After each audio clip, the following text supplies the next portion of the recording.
জয় ঠাকুর, জয় ঠাকুর, জয় ঠাকুর।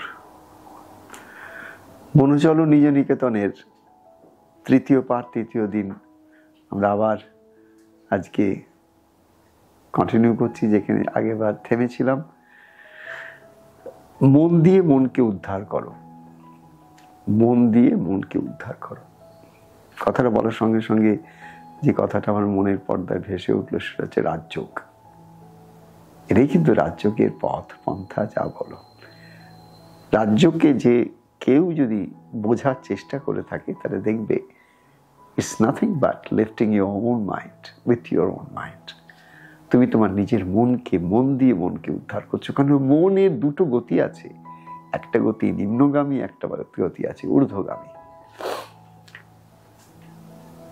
মনেই যখন নিম্ন গতি হয় তখন মানুষ ভালো ভালো সব জিনিসগুলো আর কিচ্ছু চোখে দেখতে পায় না, সব কেমন আস্তে আস্তে করে ব্লারি হয়ে যায় তার কাছে।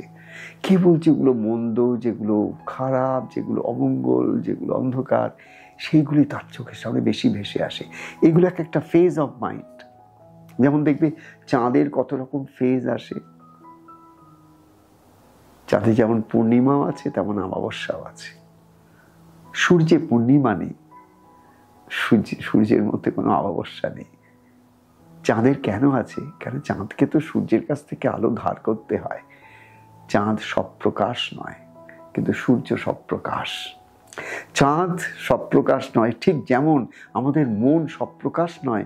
মন আমার আত্মার কাছ থেকে আলো ধার করে নিজেরটাকে সে এমন করে দেখে যেটা আত্মার থেকে আলাদা, আত্মার থেকে কিছু স্বতন্ত্র। তাই মনে রাখতে হবে আমাদের সবসময় যে এই যে মন দিয়ে মনকে উদ্ধার করো, যে চ্যাপ্টার হেডটা করা হয়েছে, এই ইম্পর্টেন্ট। আমরা এটাতে আসব পরে। আমি একদম ওইখান থেকে আবার কন্টিনিউ করি যেখানে আমি লাস্ট ছেড়েছিলাম। সেটা হচ্ছে প্রকৃত আধ্যাত্ম রসের পিপাসু মন কিন্তু সর্বদাই সর্প অবস্থার মধ্যে ইতিবাচক চিন্তাকে পুষ্টি দেয়। আমরা এর আগেরবার বিশেষ করে বোঝার চেষ্টা করছিলাম যে অধ্যাত্ম রস এবং তার পিপাসু এই কারা, তারা এরা কারা, হোয়াট ইজ পিপল, যাদেরকে আমরা বলবো ট্রু স্পিরিচুয়াল সিকার্স। কিন্তু আমাদের জগতে তো অনেক মানুষ আছে যারা কোনো না কোনোভাবে কোনো ধর্মীয় কোনো একটা অনুষ্ঠান, ধর্মীয় কোনো একটা কোনো বিশেষ যেগুলোকে আমরা বলি রিচুয়ালস, এই জিনিসগুলো কিছু না কিছু করতেই থাকে তারা। তো তাদেরকে আমরা সত্যি সত্যি অধ্যাত্ম রসের পিপাসু বলবো? যে অ্যানালিসিসটা আমরা গতবার করেছি সেটার কন্টিনিউয়েশনে যদি বলতে হয় তাহলে বলবো তা কিন্তু নয়। আমাদের ভৌতিক জীবনের, মেটেরিয়াল লাইফের, এই লাইফে একদম ভালো মতন মেটেরিয়ালিস্টিক ইগোটাকে নিয়ে এই মেটেরিয়ালিস্টিক লাইফের মধ্যে থাকার একটা বিশেষ প্রয়োজন এবং উদ্দেশ্য এই সমগ্র সৃষ্টির রচনার মধ্যেই রয়েছে। এই যে পঞ্চভৌতিক শরীর আর পঞ্চভৌতিক জীব জগৎ, এর যে ইন্টারঅ্যাক্টিভ যে অভিজ্ঞতা বা ছোট ছোট নানা রকম নসেসগুলো রয়েছে, এগুলো সব কিছু দিয়ে কিন্তু একটু একটু করে আমার মন তৈরি হচ্ছে। সত্য কি, মিথ্যা কি, নিত্য কি, অনিত্য কি, আজ কি, কাল কি, অতীত কি, ভবিষ্যৎ কি, সব তৈরি হচ্ছে কিসের থেকে? আলটিমেটলি একটা জায়গা থেকে তৈরি হচ্ছে, সেটা হচ্ছে our daily experiences, the materialistic life. So don't underestimate the importance of material life when you are in the spiritual world. In no way it is less important. আমি বলবো মেটেরিয়াল লাইফ বা মেটেরিয়াল ইগো, যেটাকে আমরা অহংকার বলি, দম্ভ বলি, arrogance বলি, এগুলো বিশাল প্রয়োজন আছে সমাজের মধ্যে। এইগুলোকে নিয়ে যতখানি নেগেটিভিটিকে স্প্রেড করতে দেখো, এর প্রয়োজন ততখানি আছে। যেমন তুমি অনেক মানুষের সান্নিধ্যে আসবে, যার সান্নিধ্যে আসার সঙ্গে সঙ্গে তোমার মনটা প্রশান্তিতে ভরে যাবে, আনন্দে ভরে যাবে, কি একটা যেন অনাস্বাদিত আনন্দ তোমার মধ্যে আসবে। এইটা কিসের প্রেক্ষাপটে এলো সেটাকে দেখো। আজকে যে আনন্দের কথা তুমি বলছো, যেটা তোমার আত্মার আনন্দ, সেই আত্মার আনন্দকে তোমার জীবনে উপভোগ করবার জন্যে ভগবান আগে সংসার সৃষ্টি করলেন, বললেন আগে ভালো করে সংসারী হ, তবে তো গিয়ে অধ্যাত্ম রসের পিপাসু হবি। প্রথমেই তো আর অধ্যাত্ম রসের পিপাসু হবি না। মানুষ এইখানে ভুল করে। আমার সারা জীবন ধরে দেখা যে এই যে ধর্মের জগৎটার মধ্যে যেখানে আমি বেশিরভাগ মানুষকে ফ্লড হতে দেখেছি, ভুল পথে যেতে দেখেছি এবং তার ফলে অনেক ভোগ করতে দেখেছি, সেটা হচ্ছে তারা ভুলকে ঠিকভাবে জেনে নিয়েছে তাদের মনে, বাট এটা হচ্ছে ভ্রান্তি। ইয়া দেবী সর্বভূতেষু ভ্রান্তি রূপেণ সংস্থিতা নমস্তস্যৈ নমস্তস্যৈ নমস্তস্যৈ নমো নমঃ।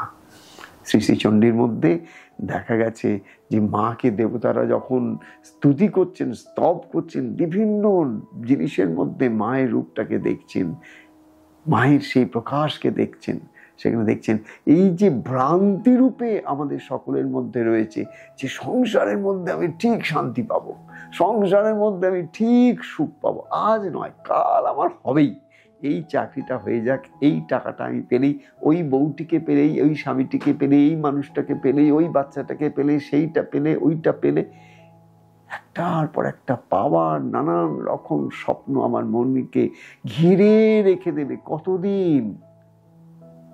যতদিন না এই সব বোধগুলো আমার কাছে একটা বোধ নিয়ে আসে যে এই বোধগুলো আমাকে অজ্ঞানে ডুবিয়ে রেখেছিল। কিসের অজ্ঞান? আমাকে অচেতনতায় ডুবিয়ে রেখেছিল। কিসের অচেতনতা? অচেতনতাটা যে এইখানে আমার কাছে ছিল যে আমি বুঝতে পারিনি যে সুন্দর উপমা, যে একটা উট কাঁটা চেবায় মরুভূমিতে, কোথায় তার সেই খাদ্য তো একমাত্র তার কাছে ওই কাঁটা গাছগুলো আছে, সে কাঁটাগুলো চেবায়, তার মধ্যে থেকে রস আসে।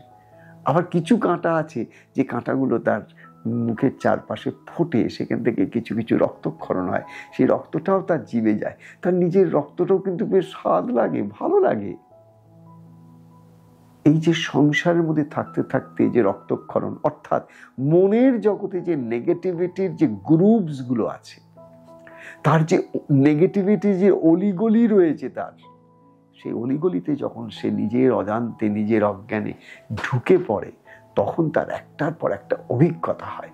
আমি ভীষণভাবে এই অভিজ্ঞতাগুলোকে খুব বড় একটা মর্যাদা স্থান দিই।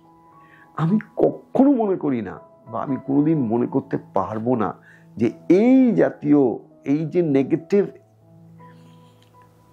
Aspects of our life, negative experiences of our life, negative situation, circumstances and it's results in our life, এই প্রত্যেকটার আমার কাছে এর বিরাট একটা রোল আছে।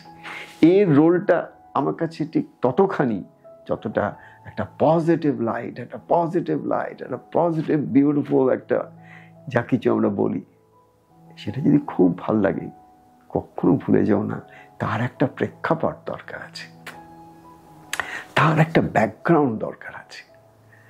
তার ওই প্রেক্ষাপটটা আমার কাছে হচ্ছে এই যে ভৌতিক জীবন, এই যে মেটেরিয়ালিস্টিক লাইফ, এই মেটেরিয়ালিস্টিক লাইফের মধ্যে যে কত রকমের আকর্ষণ আছে, কত রকমের বিকর্ষণ আছে, কতভাবে যে এই জীবন আমাদের চতুর্দিকে এদিক ওদিক করে ছটফটিয়ে দিচ্ছে, এর প্রয়োজন আছে। এইগুলো যদি আমরা না করি, তাহলে আমরা শান্ত হবার আকাঙ্ক্ষাটা পাবো কোত্থেকে?